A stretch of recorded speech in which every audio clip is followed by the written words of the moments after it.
The Word of God is alive and powerful, sharper than any two-edged sword, piercing even to the dividing asunder of the soul and spirit, and of the joints and the marrow, and is a critic of the thoughts and intents of the heart. All Scripture is God-breathed, and is profitable for doctrine, for reproof, for correction, for instruction in righteousness, that the man of God might be mature, thoroughly furnished unto all good works. Welcome everyone to our daily Bible study, and today it's a continuation of what we did the past few days, the Q&A, questions and answers of some of our subscribers. The question today is this: what is meant by the blood of Christ?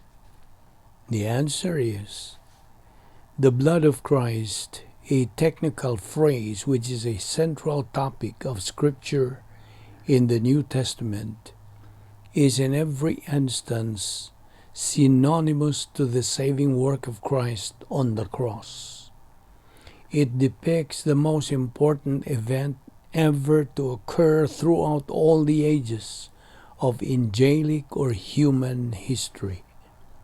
In fact, even in eternity, the fullest expression of God's surpassing grace, Ephesians 2:7, is a result of the salvation work of Christ. 1 Peter 1:18-19, Romans 3:25, Romans 5:8-9, Ephesians 2:13, Revelation 1:5. The blood of Christ refers to his substitutionary spiritual death on the cross. The work of the blood is twofold. One, the forgiveness from all pre-salvation sins at the moment of salvation.